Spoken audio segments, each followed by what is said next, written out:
পিডিস math ক্লাসে সকলকে স্বাগত। আজ আমি WBH এর টেস্ট পেপারের 5 নম্বর question set south 24 Parganas district inter school টেস্টের ম্যাথামেটিক্সের শর্ট কোশ্চেনগুলো আলোচনা করব।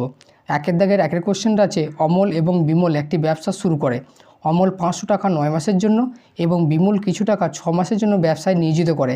ব্যবসায় মোট লাভ হয় 69 টাকা এবং বিমল 46 টাকা পায়। তাহলে ব্যবসায় বিমলের মূলধন কত? তাহলে আমি প্রথমেই ধরি বিমলের মূলধন x টাকা। বিমলের মূলধন সমান x টাকা। তাহলে অমল আর বিমলের মূলধনের অনুপাত কত হবে? তাহলে অমল ইস্টু বিমল, অত বেশি লিখলাম না যেহেতু শর্ট কোশ্চেন। তাহলে অমল দিয়েছিল 500 টাকা 9 মাসের জন্য, তাহলে ইন্টু 9 ইস্টু বিমল দিয়েছে x টাকা 6 মাসের জন্য। এবার কাটাটি করব, 3 2 6, 3 3 9, 2 250 500, তাহলে হবে 750 ইস্টু x। এটা হলো মূলধনের অনুপাত। এবার এখানে মোট লাভ কত বলেছে? মোট লাভ বলেছে 69 টাকা। আর বিমল পেয়েছে কত? বিমল পেয়েছে 46 টাকা। বিমল পেয়েছে 46 টাকা। তাহলে অমল কত হবে? অমল বাকিটা পাবে। তাহলে অমল পাবে কত? 69 মাইনাস 46। তাহলে এখানে 9 থেকে 6 বাদ দিলে 3, আর 6 থেকে 4 বাদ দিলে 2, 23 টাকা। তাহলে তাদের লভ্যাংশ অনুপাত কত হবে? তাহলে লিখব বিমল, অমলটা আগে লিখতে হবে, অমল ও বিমলের লভ্যাংশের অনুপাত। লভ্যাংশের অনুপাত অমল হচ্ছে 23 টাকা আর ও পেয়েছে 46 টাকা। তার মানে 23 একে 23, 23 দুগুণে 46। এবার আমরা জানি যে লভ্যাংশের অনুপাতটা কি হয়? মূলধন অনুপাতেই বণ্টিত হয়। তাহলে এই অনুপাতটা আর এই অনুপাতটা সমান হবে। তাহলে লিখব শর্তে 750 ইস্টু x ইকুয়াল হবে 1:2। তাহলে কি করব? তাহলে 750 বাই x ইকুয়াল হবে 1/2। কোনাকুনি গুণ করব, x ইকুয়াল হবে 750 ইন্টু 2 মান হবে 1500 টাকা। তাহলে এক্সটা কী ধরেছিলাম? বিমলের মূলধন। বিমলের মূলধন বেরিয়ে গেল 1500 টাকা। তাহলে এখানে অ্যান্সার হবে অপশান এরটা, বিমলের মূলধন হলো 1500 টাকা। এরপরে 2 কোশ্চেন আছে, 2a + 3b = 4c হলে a:b:c কত হবে? এটা খুব সিম্পল অঙ্ক। এখানে দেওয়া আছে 2a = 3b = 4c, এইটা সমান আমি কে ধরে নেব। তাহলে কি হবে? তাহলে 2a = কে হবে, 3b = কে হবে, আবার 4c = কে হবে। তাহলে এখান থেকে বলা যায় a = হবে k/2, এখান থেকে বলা যায় b = k/3, c = হবে k/4। এবার বের করব, অতএব a:b:c সমান হবে k/2 k/3 k/4। সবার কেগুলো কেটে গেল। তার মানে 1/2 1/3 1/4। এবার এই ভগ্নাংশটাকে তোলার জন্য কী করব? 12 দিয়ে গুণ করব। 2 × 12 1/3 × 12 1/4 × 12, 3 4 12, 3 4 12, 2 6 12, তাহলে 6:4:3। এটাই হবে অ্যান্সার। তাহলে এখানে অপশন হবে কয়েকটা, অপশন হবে ডি এরটা অ্যান্সার। এরপরে 3 কোশ্চেনটা আছে, ABC একটি সমবাহু ত্রিভুজ এবং AD লম্ব BC হলে AD² = কত? এখানে ABC একটা সমবাহু ত্রিভুজ আর AD লম্ব BC বলা আছে। বের করতে হবে AD² = কত। এবার ADC একটা সমকোণী ত্রিভুজ, এই কোণটা যেহেতু 90 ডিগ্রি লম্ব বলেছে, তাহলে সমকোণী ত্রিভুজ থেকে আমরা কি বলতে পারি যে AD² হবে কত? AC² - DC²। এবার যেহেতু ABC একটা সমবাহু ত্রিভুজ, তাহলে সব বাহুকোটাই সমান হবে। তাহলে AB সমান AC, আবার AC সমান হচ্ছে BC, তাহলে সব বাহুকোটা সমান। তাহলে এখানে আমরা যে AC পেয়েছি, ACর পরিবর্তে আমরা লিখে দিতে পারি যে BC - DC²। আবার BC²টা ফিক্সড রাখলাম। এবার DC মানে কি? ডিটা এখানে মধ্যবিন্দু হবে BC এর, কারণ যেহেতু এডিটা এর ওপর লম্ব। তাহলে ডিটা যদি মধ্যবিন্দু হয় তাহলে DC এইটা হবে যে BC এর অর্ধেক, বা উল্টো দিকে বলা যায় যে BCর হবে 2 × DC এর ডবল। তাহলে এখানে BCর জায়গায় আমি DC লিখে দেবো। তাহলে BCর জায়গায় লিখব 2DC তার হোল স্কোয়ার মাইনাস DC²। তাহলে 2² মানে হচ্ছে 4, 4D² - DC²। তাহলে কী হলো? 4টে থেকে একটা বাদ দিলে হবে 3টে, তাহলে 3DC²। তাহলে কি পেলাম? তাহলে পেলাম AD² = 3DC²। এটাই হবে। তাহলে এখানে অ্যান্সার হলো কোনটা? অপশান এখানে সি এরটা হবে অ্যান্সার। এরপরে 4 কোশ্চেন আছে tan alpha plus cot alpha equal to 2 হলে tan to the power 13 alpha plus cot to the power 13 alpha এর মান কত। এখানে দেওয়া আছে যে tan alpha plus cot alpha equal to 2। এবার ট্যানটাকে আমি ফিক্স রাখলাম, কটটাকে লিখতে পারি 1/10, কারণ কট মানে হয় 1/10 ইকুয়াল টু 2। এবার এখান থেকে ট্যান লসও হবে, ট্যান লস হয়ে গেল, tan into tan, tan square alpha plus 1 equal to 2। তাহলে বাঁ দিকে থাকবে tan square alpha plus 1 equal to 2 into tan alpha. 2 tan আলফাটাকে বাঁ দিকে আনবো, তাহলে tan square alpha minus 2 tan alpha plus 1 equal to 0। এবার কী পাচ্ছি, a square minus 2ab plus b square, এটাকে আমরা লিখতে পারি এ মাইনাস বি তার হোল স্কোয়ার, অর্থাৎ ট্যান আলফা মাইনাস 1 তার হোল স্কোয়ার। তাহলে এদিকে যদি স্কোয়ার তুলে দিই তাহলে ওইদিকটা রুট হয়ে যাবে, আর রুট 0 মানে হয় 0ই। তাহলে কী পেলাম, tan alpha minus 1 equal to 0, 1টাকে ওই দিকে নিয়ে চলে গেলাম, তাহলে ট্যান আলফা ইকুয়াল টু হয়ে গেল 1। তাহলে ট্যান আলফা ইকুয়াল টু 1, তার মানে এখান থেকে আমরা বলতে পারি 1-এর জায়গায় আমরা লিখব 45 ডিগ্রি ট্যান। তাহলে ট্যান ট্যান কেটে গেলে কী হবে, আলফা ইকুয়াল টু হবে 45 ডিগ্রি। এবার আমাকে বের করতে হবে কার মান, tan 13 to the power alpha plus cot to the power 13 alpha এর মান কত। তাহলে এখানে আমরা লিখতে পারি ট্যান আলফা তার মাথায় 13 প্লাস কট আলফা তার মাথায় 13। এখান থেকে 45টা না বার করলেও হয়, ট্যান আলফা যেহেতু 1, তাহলে ট্যান আলফার জায়গায় আমি 1 বসিয়ে দিলাম, তার মাথায় 13। আর ট্যান আলফা মানটা যদি 1 হয় তাহলে এখান থেকে আমরা লিখতে পারি কট আলফা ইকুয়াল টু হবে 1, কারণ কট মানেই তো 1/10, তাহলে 1/1 মানে 1ই হবে। তাহলে এর জায়গায় বসিয়ে দিতে পারি কট আলফা সমান 1, আর 1 টু দি পাওয়ার 13 মানে 1ই হয়, আবার 1 টু দি পাওয়ার 13 মানে 1 হবে, তাহলে 1 প্লাস 1 ইকুয়াল টু হবে 2। তাহলে এখানে অ্যান্সার হবে অপশন সি একটা 2। তাহলে এখানে আমরা আলফার মানটা আলাদা করে বার করার কোনো প্রয়োজন নেই।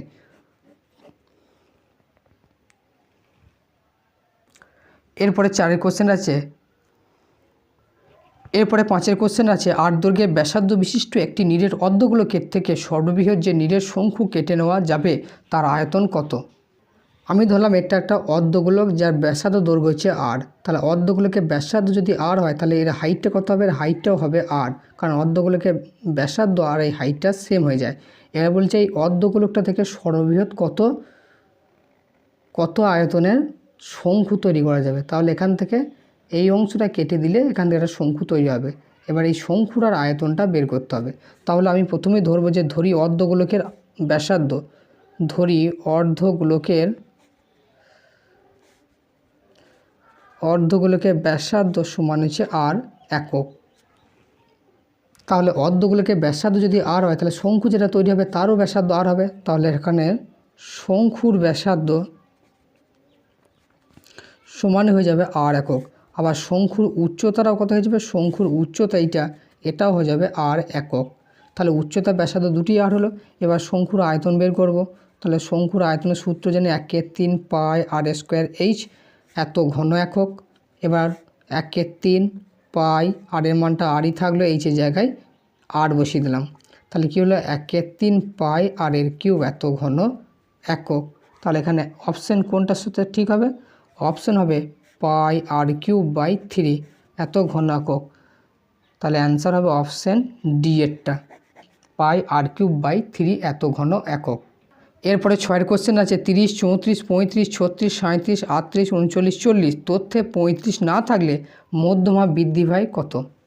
তাহলে এখানে কি করব, 35কে রেখে তার মধ্যমা বার করব, আবার একবার 35কে বাদ দিয়ে তখন মধ্যমা বের করব। এবার দেখব তখন মধ্যমা কত বাড়ছে। তাহলে এখানে রাশি তথ্যগুলোকে লিখি 30, 34, 35, 36, 37, 38, 39, তারপরে 40। তাহলে এখানে সংখ্যা কটা আছে, 1, 2, 3, 4, 5, 6, 7, 8টা। তাহলে প্রথমে মধ্যমা কত হবে, মধ্যমা হবে এই দুটোর যোগফল বাই 2। তাহলে এই ক্ষেত্রে মধ্যমা হবে কত, মধ্যমা হবে 36 প্লাস 37 বাই 2। তাহলে কত হবে, 6 আর 7 13, হাত থাকলো 1, আর 3 3 6 1 7, 73 বাই 2। তাহলে 35 দুগুণে 70 হয়, 36 দুগুণে 72 হয়। তাহলে এখানে 36.5 হবে এদের মধ্যমা।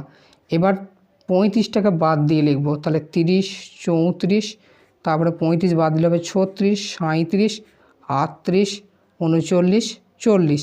এখানে সংখ্যা কটা আছে, সংখ্যা আছে 3টে, 3 6টা 7টা। তাহলে এক্ষেত্রে মধ্যমা হবে এইটা। তা তখন মধ্যমা হলো কত, এই ক্ষেত্রে মধ্যমা হবে 37। তাহলে এই ক্ষেত্রে মধ্যমা বাড়লো কত, অর্থাৎ মধ্যমা বৃদ্ধি পেল কত 37 মাইনাস 36.5, তার মানে 0.5 মধ্যমা বাড়লো। এটাই হবে অ্যান্সার। তাহলে এখানে অপশান হবে কয়টা, অপশান ডি এরটা হবে উত্তর। এরপরে 2-এর দাগে শূন্যস্থান পূরণ অঙ্কগুলো কি আছে বলছে, √3 - 5 এর অনুবন্ধীকরণ কত। অনুবন্ধীকরণই সবসময় কী হবে, রুটের আগে যে আছে তার সাইনটা চেঞ্জ হবে। তাহলে √3 ছিল, এর আগে সাইনটা মাইনাস হয়ে গেল, আর -5টা যেমন আছে থাকবে। অনেকে কী করে, অনেকে ভুল করে √3 + 5 করে দেয়, এটা কিন্তু অনুবন্ধী হবে না। অনুবন্ধী করতে হলে কী হবে, সবসময় রুটের আগে সাইনটা চেঞ্জ করতে হবে। তাহলে এর উত্তর হবে এইটা। এরপরে 2-এরটা কী আছে, 1 বছরে আসল ও সুদ আসলের অনুপাত 8:9 হলে বার্ষিক সরল সুদের হার কত। তাহলে 1-এরটা তো উত্তর হলো শূন্যস্থানে √3 - 5, এইটা হবে 1-এর উত্তরে। তাহলে 2-এরটা কী হবে, 2-এরটা বলেছে আসল আর সুদ আসলের অনুপাত, তাহলে আসল ইস্টু সুদ আসল দুজনের অনুপাত কত, 8:9। আমি ধরে নেবো যে আসলটা হচ্ছে 8x, যেখানে এক্সটা যে সাধারণ অনুপাত, আর সুদ আসলটা ধরবো 9x। তাহলে সুদ কত হবে, এখানে সুদ হবে সুদ আসল থেকে আসল বাদ, তার মানে 9x থেকে 9x থেকে 8x বিয়োগ, তার মানে হবে শুধু এক্সটা হবে সুদ। এবার আমরা জানি I = PRT/100।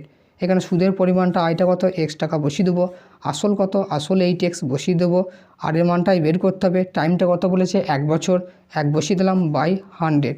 এখানে x কেটে গেল, তার মানে 100টা এদিকে এলে গুণ হয়ে যাবে, আর এখানে আছে 8 × 8, 8 × r। এবার এটাকে ঘুরিয়ে লিখব, তাহলে 8 × r = 100, তাহলে r = হবে 100/8। 4 দিয়ে কাটবো, 4 × 2 = 8, 4 × 25 = 100, মানে 25/2 মানে হবে 12.5%। তাহলে এখানে শূন্যস্থানে বসবে কত, 12.5%। এটাই হবে অ্যান্সার। এরপরে 3-এর কোশ্চেনটা আছে, বৃত্তের কোনো জ্যায়ের লম্ব সমদ্বিখণ্ডক ওই বৃত্তের ড্যাশ। আমি ধরলাম এটা একটা ও কেন্দ্রীয় বৃত্ত, ও কেন্দ্রীয় বৃত্তের একটা জ্যা ধরলাম AB।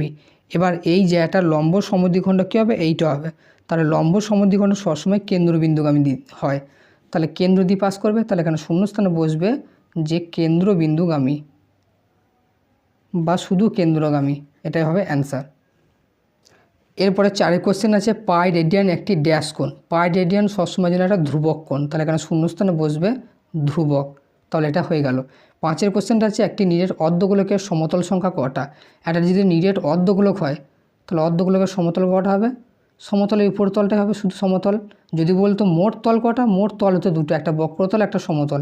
এখানে চেয়েছে অর্ধগোলকের সমতল সংখ্যা, এই উপরটা এইটা, তাহলে সমতলের সংখ্যা হবে একটা, তাহলে এটা হয়ে গেল। এরপর 6-এর কোশ্চেনটা আছে, x1, x2, x3 xn এদের গড় যদি x বার হয়, তাহলে ax1, ax2, ax3 axn এর গড় কত, যেখানে এটা ≠ 0। এখানে বলা আছে x1, x2, x3 xn এদের গড় বলা আছে x বার, তাহলে x বার সমান আমরা কি লিখতে পারি, x1 + x2 + x3 + xn by n দিয়ে ভাগ করে এটা গড় হলো। এবার কি করবে, n এর সঙ্গে গুণ হলে কী হবে, n × x বার = হয়ে যাবে এদের সবকটা সমষ্টি, x1 + x2 + x3 + xn। এটা 1 নম্বর দিয়ে রেখে দিলাম। এবার আমাকে বের করতে হবে ax1, ax2, ax3 axn এদের গড় কত, তাহলে এদের সমষ্টি করব, প্লাস axn বাই কটা nটা সংখ্যা, এইটা হবে। তাহলে এবার কী করব, এবার সবারই কাছ থেকে a কমন যাবে, তাহলে পুরো থাকবে x1 + x2 + x3 + xn by n। তাহলে কি হলো, এবার a আছে, এই যে সমষ্টিটা, এই সমষ্টিটা আমরা 1 নম্বরেই আছে পেয়েছি, যে কি n × x বার, তাহলে এর জায়গায় বসিয়ে দিলাম n × x বার, আর নিচে একটা n আছে, তাহলে n উপর নিচে কেটে গেল, তাহলে কি হলো অ্যান্সার, a × x বার। তাহলে ax1, ax2, ax3 axn এদের গড় কত হলো, a × x বার, তাহলে এখানে শূন্যস্থানে বসবে a × x বার, এটাই হবে অ্যান্সার। এরপরে 3-এর দাগে সত্য মিথ্যার একের অঙ্কটা কী আছে, আসল ও শতকরা বার্ষিক সুদের হার একই থাকলে মোট সুদ সময়ের সঙ্গে ব্যস্ত অনুপাতে থাকে। এটা হবে মিথ্যা। আসল ও সুদের হারটা যদি ফিক্স থাকে, তাহলে সুদের পরিমাণটা সময়ের সঙ্গে সমানুপাতি হয়। সময় যত বাড়বে সুদের পরিমাণ তত বাড়বে, আর সময় যত কম হবে সুদের পরিমাণ তত কম হবে, তাহলে এটা হবে সমানুপাতি, কিন্তু দেওয়া আছে ব্যস্ত অনুপাতি, তাই এটা হবে মিথ্যা। এরপর 2-এর কোশ্চেনটা আছে, x ভার্সেস z এবং y ভার্সেস z হলে এক্স ওয়াই ভ্যারিজাস জেড হবে। এটা সত্য না মিথ্যা? তাহলে 2 রং করে দেওয়া আছে কি এক্স ভ্যারিজাস জেড। তাহলে এখান থেকে আমরা লিখতে পারি এক্স ইকুয়াল টু এটা কনস্ট্যান্ট K1 ইন্টু জেড। আবার দেওয়া আছে ওয়াই ভ্যারিজাস জেড, এখান থেকে লেখা যায় y equal to K2 into z, যেখানে K1 আর K2 হচ্ছে অশূন্য ভেদ ধ্রুবক, অশূন্য ভেদ ধ্রুবক। এটা পেলাম। এবার বের করতে বলেছে যে এক্স ওয়াই ভ্যারিজাস জেডটা সত্য না মিথ্যা। এবার যদি এর দুটোকে আমরা গুণ করি এক্স ইন্টু ওয়াই, তাহলে কী পাবো? এক্সের মান হচ্ছে K1 জেড বসিয়ে দিলাম, আর ওয়াই মান হচ্ছে K2 ইন্টু জেড। তাহলে আলটিমেটলি কী হলো? X into y equal to হলো K1 ইন্টু K2, দুটো কনস্ট্যান্ট গুণফল ইন্টু জেড জেড স্কোয়ার। তার মানে এখান থেকে আমরা বলতে পারি এখানে কনস্ট্যান্টটা সমানটা তুলতে পারে, ভ্যালিজাস চিহ্ন চলে আসবে। তাহলে হলো x y varies as z square, কিন্তু এখানে দেওয়া আছে ভ্যারিজাস জেড, তাহলে এটা হবে মিথ্যা। এরপরে 3 কোশ্চেনটা আছে, একটি লম্ববৃত্তাকার চোঙের ব্যাসার্ধ 2 একক হলে চোঙটি যে কোনো উচ্চতার জন্য চোঙটির আয়তন এবং বক্রতলের ক্ষেত্রফলের সাংখ্যক মান সমান হবে। এটা সত্য না মিথ্যা? এখানে চোঙটার ব্যাসার্ধ বলা আছে 2 একক, তাহলে চোঙের ব্যাসার্ধ আর সমান 2 একক। এবার বের করতে হবে যে চোঙটি যে কোনো উচ্চতার জন্য, আমি ধরলাম চোঙটির উচ্চতা হচ্ছে এইচ, এটা আমি ধরে নিলাম। বলছে এই এইচ উচ্চতার জন্য কি হবে? চোঙটির আয়তন আর বক্রতলের ক্ষেত্রফলের সাংখ্যক মান সমান হবে। তাহলে চোঙের আয়তন বার করি। চোঙের আয়তন হবে পাই আর স্কোয়ার এইচ, তাহলে এখানে আর এর জায়গায় 2 বসিয়ে দিলাম, 2 স্কোয়ার ইন্টু এইচ, তার মানে হলো 2 স্কোয়ার 4, 4 পাই এইচ হলো এত ঘন একক। এবার চোঙটার বক্রতলের ক্ষেত্রফল, তাহলে বক্রতলের ক্ষেত্রফলের সূত্র কি? চোঙের বক্রতলের ক্ষেত্রফল হয় পাই আর এল, সরি 2 পাই আর এইচ, 2 পাই এইচ। তাহলে এখানে 2 ইন্টু পাই ইন্টু আর এর মানটা 2 বসিয়ে দিলাম ইন্টু এইচ, তাহলে 2 2 4, তাহলে 4 পাই এইচ এত বর্গ একক। তাহলে এখানে দেখতে পাচ্ছি যে আয়তনটা 4 পাই এইচ হচ্ছে, আবার 4 পাই এইচ হচ্ছে বক্রতলের ক্ষেত্রফলটাই। তাই এখানে যে কোনো উচ্চতার জন্য কী হবে? চোঙটার আয়তন আর বক্রতলের ক্ষেত্রফলের সাংখ্যক মানটা সমান হবে। তাহলে এটা হলো সত্য। এরপরে 4 কোশ্চেনটা আছে, থিটা ধনাত্মক সূক্ষ্মকোণ হলে sine theta plus cos theta মানটা গ্রেটার দেন 1 হয়। এটা হবে সত্য, কারণ এর প্রমাণটা ঠিক আগের পেজেই আমি করে দিয়েছি। এখানে দেখাইতে হবে যে sine theta plus cos theta এর মানটা গ্রেটার দেন 1, আগের পেজেই সলিউশন করে দিলাম। আমি ধরলাম এটা একটা সূক্ষ্মকোণ থিটা, আর ত্রিভুজটার নাম দিলাম ABC। তাহলে থিটা কোণের সাপেক্ষে sine theta plus cos theta যদি বার করি, তাহলে দেখবে এর মানটা একের থেকে বড় হবে। কেন? তাহলে আমি এখানে বের করলাম sine theta plus cos theta. Sine theta মানে কি? সামনে বা লম্বতি, লম্ব বাই অতিভুজ, তাহলে এখানে AB by AC, plus cos theta মানে কি? ভূমি বাই অতিভুজ, তাহলে ভূমি এখানে BC, অতিভুজ হচ্ছে AC, তাহলে BC বাই AC। তাহলে নিচেরটা এখানে AC লসগু হবে, আর উপরটা হবে AB প্লাস BC। যেহেতু এটা একটা ত্রিভুজ, ত্রিভুজের উপরে দুটো বাহুর দৈর্ঘ্যের সমষ্টিটা কী হয়? সবসময় তৃতীয় বাহু অপেক্ষা বৃহত্তর হয়। তাহলে AB প্লাস BC এই দুটো বাহুর যোগফলটা এই AC বাহুর থেকে বেশি হবেই। তাহলে উপরের অংশটা বড়, এসির থেকে বড়, আর নিচেটা হচ্ছে AC, তাহলে এর মানটা কী হবে? সবসময়ের জন্য গ্রেটার দেন 1 হবেই। তাহলে এটা হবে সত্য। এরপরে 5 কোশ্চেনটা আছে, অর্ধবৃত্ত অপেক্ষা বৃহত্তর বৃত্তাংশ কোণ স্থূলকোণ। এটা হবে মিথ্যা। অর্ধবৃত্ত অপেক্ষা বৃহত্তর বৃত্তাংশ কোণ সূক্ষ্মকোণ হয়, তাই এটা হচ্ছে স্থূলকোণ, তাই এটা হবে মিথ্যা। এর উত্তরটা কোথায় আছে আমি একটু দেখিয়ে দিই। আমাদের স্কুলের বইটার 136 পাতার প্রয়োগ নম্বর 16তে এটা আছে। যুক্তি দিয়ে প্রমাণ করি যে অর্ধবৃত্তাংশ অপেক্ষা বৃহত্তর বৃত্তাংশ কোণ সবসময় সূক্ষ্মকোণ হয়, কিন্তু যেহেতু এখানে দেওয়া আছে স্থূলকোণ, তাই এটা হবে মিথ্যা। যদি বৃহত্তর বলে তাহলে হয় সূক্ষ্ম, আর এখানে যদি ক্ষুদ্রতর বলে তাহলে হবে স্থূল। এটা মনে রাখার উপায়, দুটো অপোজিট হয়। এর পরের পাতাতেই একটা আছে যে ক্ষুদ্রতর বৃত্তাংশ কোণটা হবে স্থূলকোণ। এই যেখানে প্রয়োগ 17টা, অর্ধবৃত্তস্থ অপেক্ষা ক্ষুদ্রতর বৃত্তাংশ কোণ স্থূলকোণ, তাহলে ক্ষুদ্র থাকলে স্থূল আর বৃহত্তর থাকলে সূক্ষ্ম হয়, এটাই মনে রাখার উপায়। এরপরে 6 কোশ্চেন আছে, প্রথম 10টি স্বাভাবিক সংখ্যার সংখ্যাগুরু মান হচ্ছে 5। এটা হবে মিথ্যা। কেন? কারণ 1 থেকে শুরু করে আপ টু 10 পর্যন্ত যদি লেখা হয়, প্রত্যেকটা সংখ্যায় একবার করে থাকবে, তাহলে এদের সংখ্যাগুরু মান তো সবাই তো একবার করে আছে, তাহলে এদের সংখ্যাগুরু মানটা 5 হয় কী করে? তাই এটা হবে মিথ্যা। এরপরে 4 দাগের 1 কোশ্চেনটা আছে, বার্ষিক নির্দিষ্ট শতকরা চক্রবৃদ্ধি হার সুদে কিছু টাকা n বছরে দ্বিগুণ হলে কত বছরে তার 4 গুণ হবে তা নির্ণয় করো। এখানে আমি ধরি আসলটা হচ্ছে P টাকা, আসল সমান ধরলাম পি টাকা আর সুদের হার ধরলাম R%। এবার কি বলেছে যে n বছরে দ্বিগুণ হচ্ছে, তাহলে n বছরে দ্বিগুণ হয়, তাহলে কোনো টাকা দ্বিগুণ হওয়া মানে কি পি টাকাটা 2p টাকা হয়ে যাবে। তাহলে এখানে সুদ হবে কত 2p - p, তাহলে এখানে দ্বিগুণ হওয়া মানে কি, তাহলে সুদে আসল হবে, সুদ আসলটা হয়ে যাবে 2p টাকা। তাহলে এখানে সুদ কত টাকা হবে, সুদ সমান হবে 2p - p মানে হবে শুধু p। যে সমূল চক্রবৃদ্ধি সূত্র হয়, সমূল চক্রবৃদ্ধি সমান হবে p × 1 + r/100⁴n। এবার সমূল চক্রবৃদ্ধি মানে কি সুদ প্লাস আসল মিলিয়ে, সুদ প্লাস আসল মিলিয়ে কত 2p টাকা, তাহলে এখানে বসে যাবে 2p, এই সুদের পরিমাণটা আর দরকার নেই।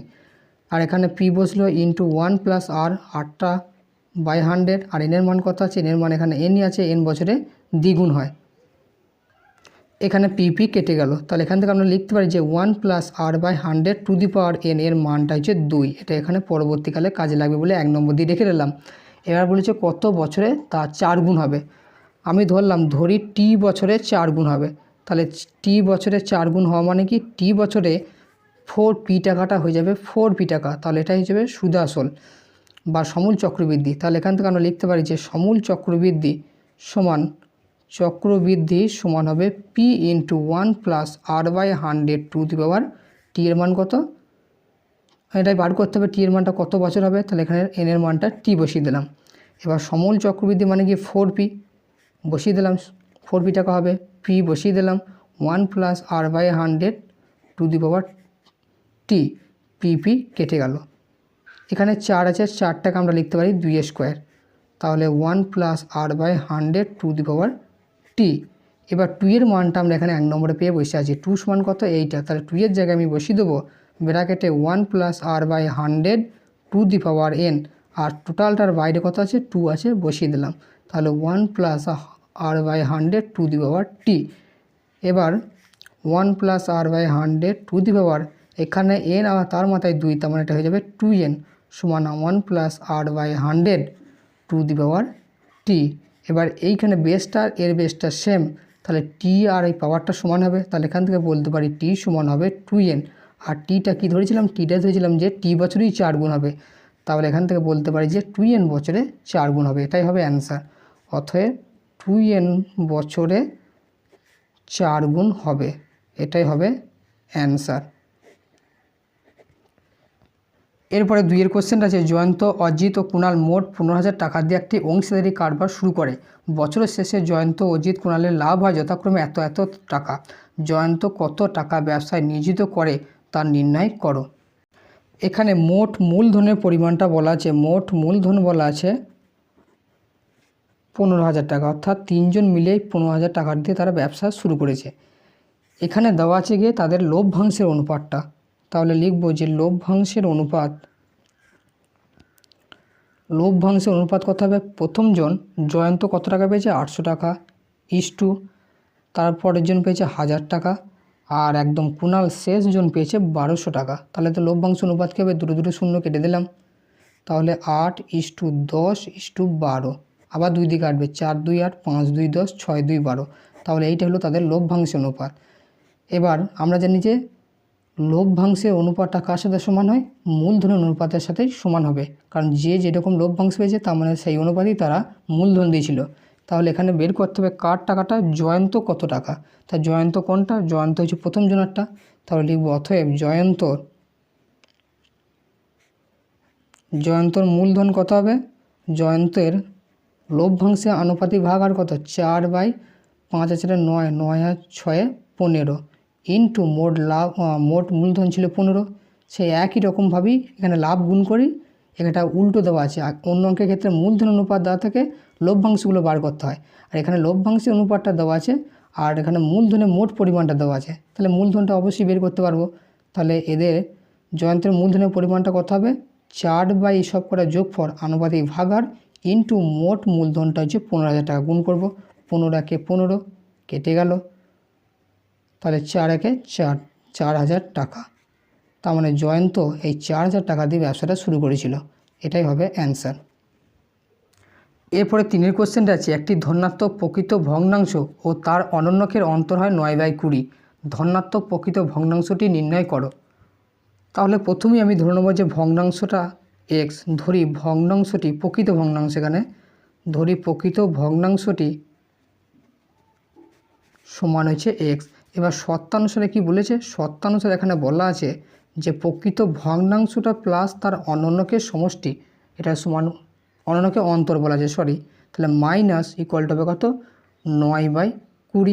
তাহলে এটাকে এবার সিম্পলিফাই করবো, এক্স লসক হবে, তাহলে x square minus 1 equal two 9/20।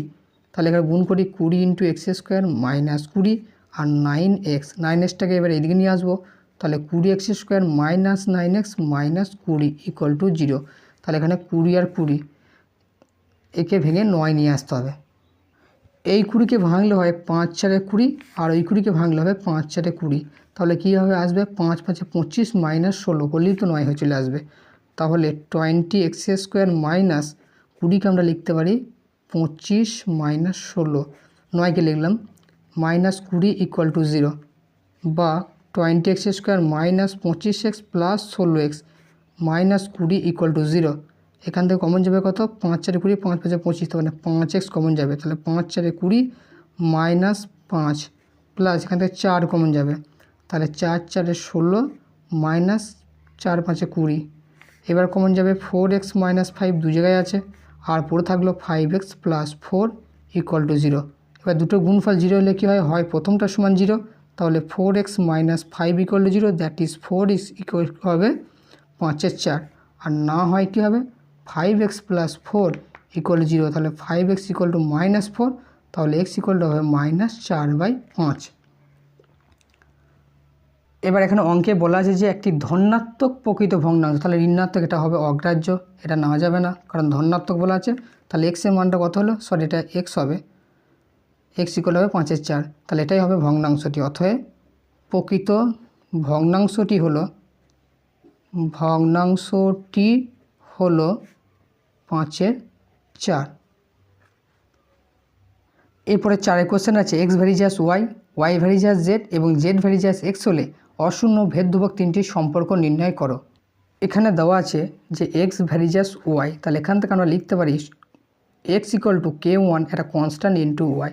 আবার দেওয়া আছে ওয়াই ভ্যারিজাস জেড, তাহলে এখান থেকে আবার লেখা যায় ওয়াই ইকুয়াল টু একটা কনস্ট্যান্ট k2 ইন্টু জেড।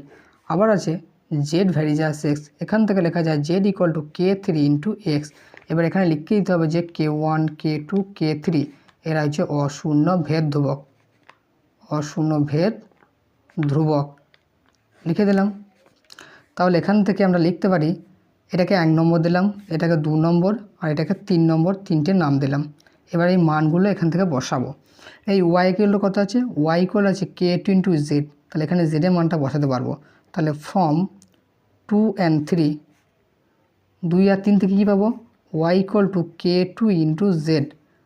এবার জেডের মানটা এখানে বসিয়ে দেবো, জেড সমান কত পেয়েছি k3 ইন্টু এক্স, তাহলে আলটিমেটলি হয়ে গেল k2 into k3 into x, এটা ওয়াই ইকুয়াল টু আছে। আবার ওয়াই ইকুয়াল টু হবে কত, k2 into k3 into x, এক্সের মানটা এখানে 1 নম্বর পেয়েছি, এক্সের জায়গায় কত বসিয়ে দেবো k1 ইন্টু ওয়াই। এবার উভয় পক্ষে ওয়াই ওয়াই কেটে গেল, তার মানে কী চলে এলো 1 ইকুয়াল টু k1 আগে লিখলাম ইন্টু k2 ইন্টু k3।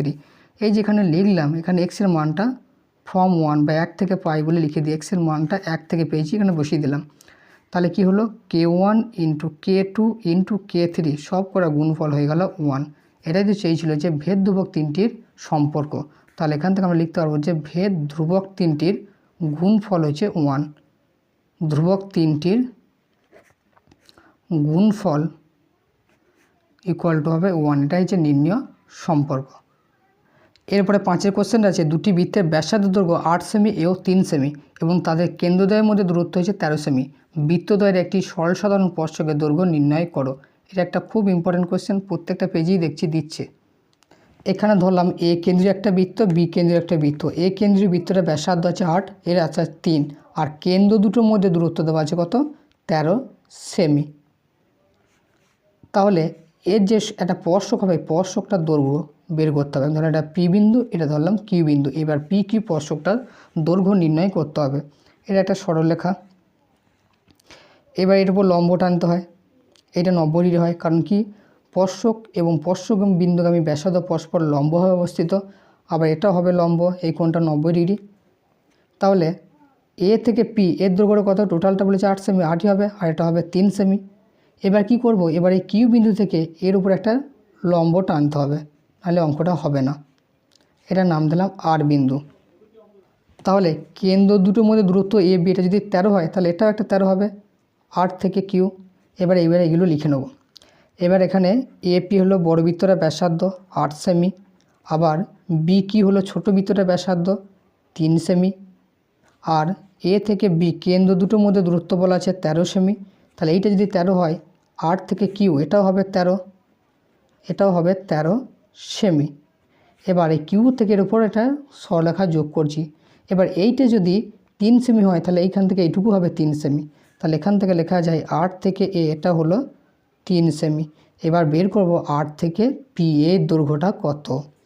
এবার তাহলে পি আর এইটা মানে কত হবে, এই টোটাল থেকে এইদিকে 3টা বাদ দিয়ে দেবো, তাহলে 8 থেকে 3 বাদ দিলে বাকি যেটা পড়ে থাকলো 5। তাহলে এইখান থেকে এইটুকু হবে 5 সেমি। হয়তো ছবি থেকে দেখে মনে হচ্ছে না, ছবিটা যদি আমি অ্যাপ্রোপ্রিয়েট আঁকি তাহলে অবশ্যই এটা 5 হবে, এটা 3 হবে।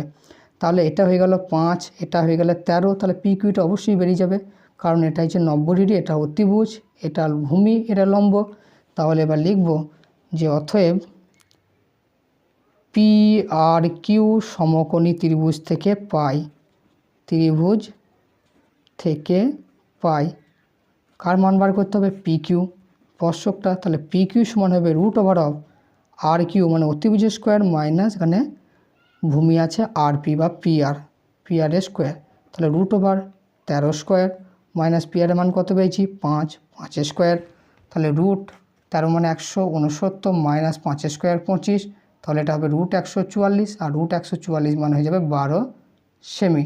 তাহলে পি কিউ কী পেল, স্পর্শকটার দৈর্ঘ্য। অতএব লিখব অতএব সরল সাধারণ স্পর্শকের দৈর্ঘ্য, সরল সাধারণ স্পর্শকের দৈর্ঘ্য সমান হয়ে গেল 12 সেমি। এটাই হবে অ্যান্সার।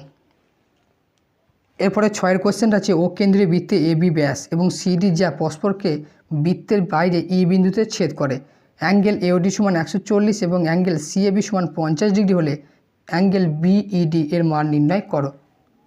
আমি ধরলাম এটা একটা ও কেন্দ্রীয় বৃত্ত, যার বলেছে এ বি হলো একটা ব্যাস, এ বি ব্যাস। এবার বলেছে সিডি জ্যাটা, সিডি জ্যা পরস্পরকে বৃত্তের বাইরে ই বিন্দুতে ছেদ করবে। তাহলে এখানে বর্ধিত করলাম, আর জ্যাটা একটু বেঁকি হবে, তবেই বাইরের অংশে কোথাও ছেদ করবে।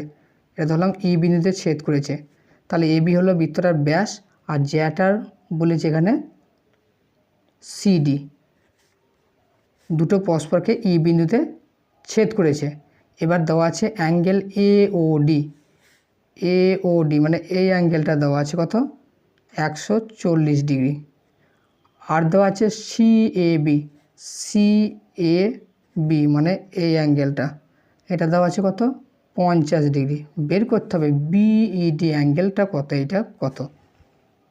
এই অঙ্কটা সলিউশন করতে গেলে একটা অঙ্কন করলে সলিউশনটা খুব ইজি হয়ে যাবে। আমি এই উপরে একটা বিন্দু এফ নিচ্ছি, এবার ডি এফ যোগ করলাম, আবার এ এফটা যোগ করলাম। এটা যোগটা হয়তো ঠিকঠাক হলো না, যোগ করলেই হবে, এফটা যোগ করলাম। যোগ করার ফলে কী হয়েছে, এসি ডিএফ একটা বৃত্তস্থ চতুর্ভুজ অঙ্কন হয়ে গেছে। তাহলে বৃত্তস্থ চতুর্ভুজ অঙ্কন হলে ক্যালকুলেশনটা করা ইজি হয়ে যাবে। আবার দেখছি এসিডি এই চাপের ওপরে এইটা হবে কেন্দ্রস্থ কোণ, আর এইটা হবে বৃত্তস্থ কোণ।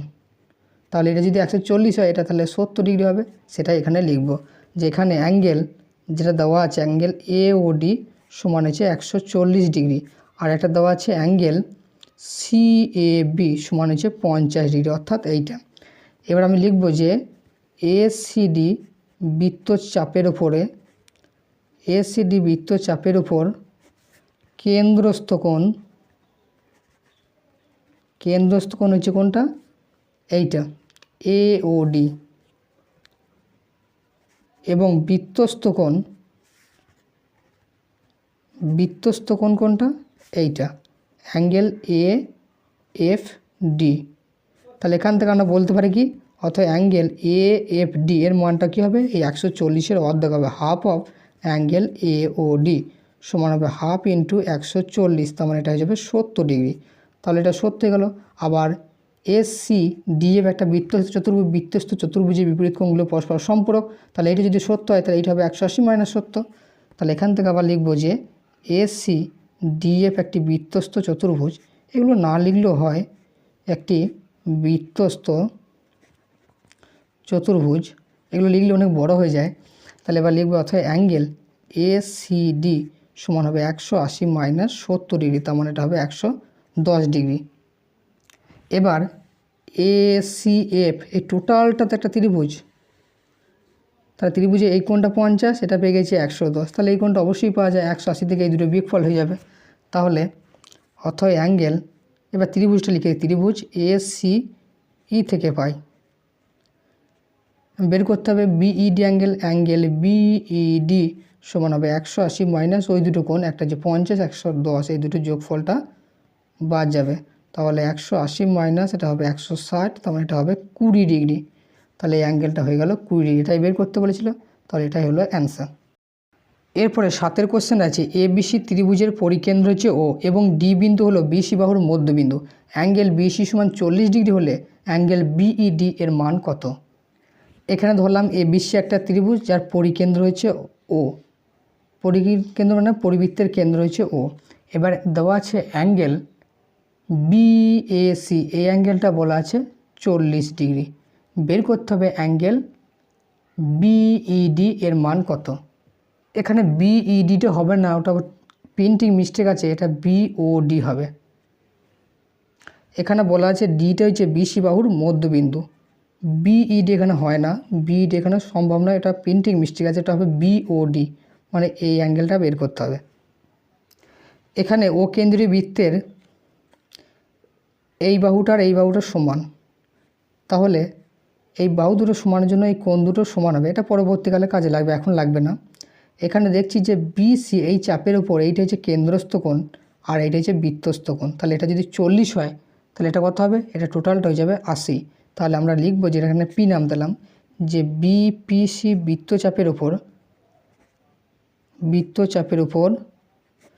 কেন্দ্রস্থ কোণ হচ্ছে বিওসি এবং বৃত্তস্থ কোণ হচ্ছে অ্যাঙ্গেল বিএসি। তাহলে আমরা জানি কি, অর্থাৎ অ্যাঙ্গেল বিওসি এর মানটা কত হবে? 2 ইন্টু অ্যাঙ্গেল বিএসি, এই কোণটা ডবল হবে, তাহলে এটা হয়ে যাবে কত? 2 ইন্টু 40 মানে 80 ডিগ্রি। তাহলে এই কোণটা 80 ডিগ্রি বেরিয়ে গেল। এবার এই বিওসি ত্রিভুজটাকে এই ডি বিন্দুটা ওডিটা দুটো সমান ত্রিভুজে ভাগ করে দেবে।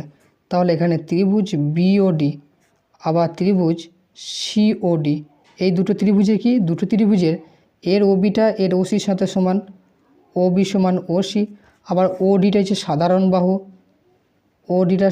বাহু, আবার কি, আবার বলেছে ডিটা বিসি এর মধ্যবিন্দু, তাহলে বিডি সমান আবার ডিসি হবে। তাহলে বিডি সমান ডিসি, তার মানে কি সরসম ত্রিভুজ।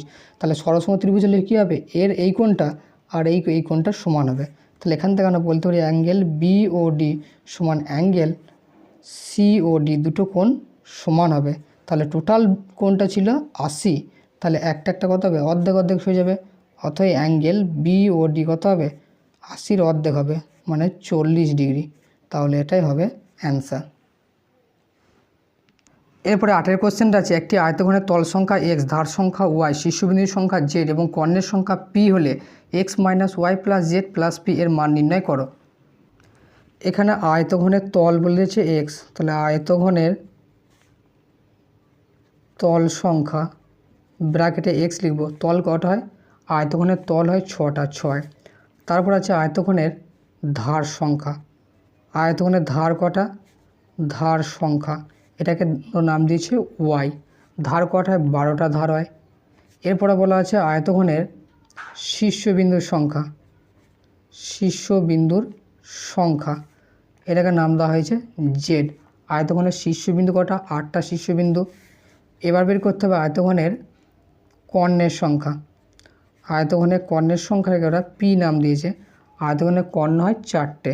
এবার বের করতে হবে যে কি x minus y plus z plus p এর মান কত। এক্সের মান 6, ওয়াই এর মান 12, জেডের মান 8, পি এর মান 4। তাহলে 8 আর 4 12, 12 12 কেটে গেল, তাহলে 6 - 12 + 12 কেটে গেল, তার মানে অ্যান্সার হলো 6। তাহলে এটাই হবে অ্যান্সার। এরপরে 9 কোশ্চেন আছে, একটি লম্ববৃত্তাকার শঙ্কুর আয়তন এবং পার্শ্বতলের ক্ষেত্রফলের সাংখ্যক মানটা সমান। শঙ্কুর উচ্চতা ও ব্যাসার্ধের দৈর্ঘ্য যথাক্রমে এইচ একক এবং আর একক হলে 1/h² + 1/r² এর মান নির্ণয় করো। এটা বইয়ের অঙ্ক, খুব সিম্পল। এখানে শঙ্কুর ব্যাসার্ধ দেওয়া আছে আর শঙ্কুর উচ্চতা আছে এইচ। তাহলে এবার বের করতে হবে যে কি শঙ্কুর আয়তন। শঙ্কুর আয়তন হয় 1/3 πr²h, 1/3 πr²h এত ঘন একক। আর পার্শ্বতলের ক্ষেত্রফলটা বের করতে হবে। শঙ্কুর পার্শ্বতলের ক্ষেত্রফল, শঙ্কুর পার্শ্বতলের ক্ষেত্রফল হয় πr/l এত বর্গ একক। এবার শর্তানুসারে বলা আছে যে পার্শ্বতলের ক্ষেত্রফলটা আর আয়তনের সাংখ্যক মানটা সমান। তাহলে 1/3 πr²h এটা হচ্ছে আয়তন, আর পার্শ্বতলের ক্ষেত্রফল πr/l, পাই উভয় পক্ষে কেটে গেল, আর এর সঙ্গে আর কেটে গেল, তাহলে 1/3 RH = হচ্ছে l। এবার 1/3 RH ফিক্সড থাকলো, l এর মান হচ্ছে √r² + h²। এবার স্কোয়ারটা তোলার জন্য উভয় পক্ষে বড় করে দেবো, তাহলে এটা হবে কত 1/9 r² h² = এটা হয়ে যাবে r² + h²। এবার 1/9টা এদিকে থাকলো, এই r² + h²/r² h² হয়ে গেল। এইটাকে এদিকে নামিয়ে দিলাম, ভাগ হয়ে গেল। এবার টোটালটাকে আমি বাদ নিয়ে আসবো, r² + h²/r² × h² = হবে 1/9। এবার এটাকে দুজনাকে ভাগ করে দেবো, r²/r² × h² + h² / r² × h² হলো 1/9। তাহলে r এর সঙ্গে r কাটবে, এখানে h এর সঙ্গে h কাটবে, তাহলে 1/h² + 1/r² হলো 1/9। এটাই বের করতে বলেছিল, তাহলে এখানে অ্যান্সার হলো 1/9, এটাই হবে অ্যান্সার।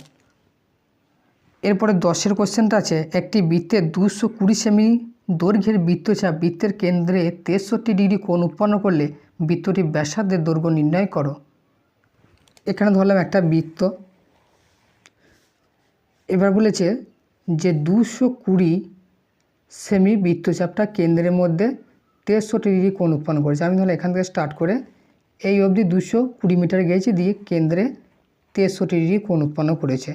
তাহলে বলেছে যে বৃত্তটার ব্যাসার্ধের দৈর্ঘ্য কী হবে। এখান থেকে আমি ওই কি নিয়মটা করতে পারি যে 63 ডিগ্রি কোণ উৎপন্ন হয় 220 সেমি বৃত্তচাপ দ্বারা। তাহলে 63 ডিগ্রি কোণ উৎপন্ন হয় 220 সেমি বৃত্তচাপ দ্বারা। তাহলে 1 ডিগ্রি কোণ উৎপন্ন হবে কত 220/63 এত সেমি বৃত্তচাপ দ্বারা। এবার একটা বৃত্তের টোটাল কোণ কত হয় 360, তাহলে 360 ডিগ্রি কোণ উৎপন্ন হয় কত বৃত্তচাপ দ্বারা দেখতে হবে 220/63 × 360। তাহলে এইটা হয়ে যাবে টোটাল বৃত্তটার পরিধি। 360 ডিগ্রি মানে টোটাল পরিধিটাকেই নিয়ে নেবে। এবার এইটাকে ক্যালকুলেশন করব, তাহলে অর্থাৎ বৃত্তটার পরিধি হবে কত, বৃত্তটার পরিধি হবে 220/63 × 360। এবার আমি ধরি বৃত্তটি ব্যাসার্ধ কি, এখানে আমি ধরে নিলাম যে বৃত্তটির ব্যাসার্ধ r, তাহলে বৃত্তটা পরিধি কত হবে, পরিধি হবে 2πr, আর 2πrটাই সমান এইটা হবে। তাহলে শর্তানুসারে 2πr = হবে 220/63 × 360। এবার এইটাকে ক্যালকুলেশন করব, 3 দিয়ে কাটি, 3 × 36 কাটলো, 3 × 2 = 6, 3 × 1 = 3, ফের 3 দিয়ে কাটবো, 3 × 7 = 21, 3 × 4 = 12, 40। আর এবার এইটাকে একটু আলাদা করব, 220কে লিখতে পারি 22 × 10 × 40/7। কেন আলাদা করলাম এবার বোঝা যাবে। তাহলে 22/7 × 10 × 40। আর বাঁ দিকটা কি আছে 2πr, এবার 2 ইন্টু পায়ের মান 22/7 বসিয়ে দিলাম into r equal to 22/7 into 10 into 40। এবার উভয় পক্ষে 22/7 আউট, 2 5 10 কেটে দিলাম, তাহলে বাঁ দিকে পড়ে থাকলো আর ইকুয়াল হবে 5 4 20 200 সেমি। এটাই হবে বৃত্তটার ব্যাসার্ধ। তাহলে লিখে দেবো অতএব বৃত্তটির ব্যাসার্ধ সমান 200 সেমি। এই অঙ্কটা এর সমান আর থিটা এই সূত্র দিয়েও হতো, যেখানে থিটার মানটা রেডিয়ানে কনভার্ট করে করতে হতো। আমি ঐকিক নিয়মের সাহায্যে করালাম। তোমরা যদি চাও তাহলে এর সমান আর থিটা এই সূত্র দিয়েও অঙ্কটা করা যেতে পারত। এরপরে 11 কোশ্চেনটা আছে, যদি cosec square theta equal to 2 cot theta এবং থিটার মানটা 0 থেকে 90 মধ্যবর্তী হয়, তবে থিটার মান নির্ণয় করো। এবার যেটা দেওয়া আছে সেইটা আগে লিখব। এখানে কি দেওয়া আছে, যে cosec square theta equal to 2 cot theta. এবার কোসেক স্কোয়ার থিটার একটা সূত্র পড়েছিলাম, যে কোসেক স্কোয়ার থিটা মাইনাস কট স্কোয়ার থিটা ইকুয়াল টু 1। তাহলে কোসেক স্কোয়ারের জায়গায় আমরা কী লিখতে পারি, cosec square theta equal two হবে 1 প্লাস কট স্কোয়ার থিটা। তাহলে 1 প্লাস কট স্কোয়ার থিটা হলো, এটা 2 কট থিটা যেমন আছে থাকলো। এবার 2 কট থিটা থেকে এদিকে নিয়ে আসবো, তাহলে cot square theta minus 2 cot theta plus 1 equal to হচ্ছে 0। এবার a square minus 2b plus b square এই ফর্মে, তাহলে কট থিটা মাইনাস 1 তার হোল স্কোয়ার ইকুয়াল টু হবে 0। এবার উভয় পক্ষে হোল স্কোয়ার তুললে কী হবে, কট থিটা মাইনাস 1 ইকুয়াল টু হবে 0। তাহলে কট থিটা ইকুয়াল টু হবে 1। এবার কট কতর মান 1 হয়, কট 45-এর মান হয় 1। তাহলে 1-এর জায়গায় আমরা লিখে দিলাম কট 45।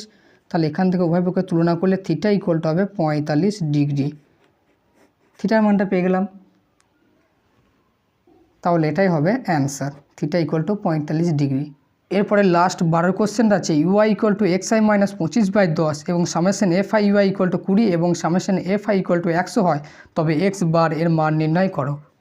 এখানে যেটা দেওয়া আছে সেইটাকে লিখব, যে দেওয়া আছে কি দেওয়া আছে, দেওয়া আছে u i equal to x i minus 25/10 আর দেওয়া আছে summation f i u i equal to 20 এবং summation f i equal to 100। এবার আমরা জানি কি, আমরা জানি u i equal to x i minus a/h। এবার এইটাকে এইটার সাথে যদি তুলনা করি, তাহলে এখান থেকে কী পাবো, এ এর জায়গায় 25 হচ্ছে, তাহলে এ ইকুয়াল টু হবে 25 আর এইচ ইকুয়াল টু হবে 10। এবার এ আর এইচ পেয়ে গেলাম। তাহলে এবার এক্স বার এর একটা সূত্র হয় a plus summation f i u i by summation f i into h. এটা হচ্ছে এক্স বার গড় নির্ণয় সূত্র। এর মান বসিয়ে দিলাম 25, সামেশন এফ আই বলা হচ্ছে u i 20, summation f i 100 into এইচের মান হচ্ছে 10। একটা শূন্য কেটে গেল, আর একটা শূন্য কেটে গেল, তার মানে 25 প্লাস 2 হলো ইকুয়াল টু হবে 27। তাহলে এটাই হবে অ্যান্সার। ভিডিওটি ভালো লাগলে ভিডিওটিকে অবশ্যই লাইক করে দেবে, সাথে বন্ধুদের সাথে শেয়ার করতে ভুলবে না। Thanks for watching.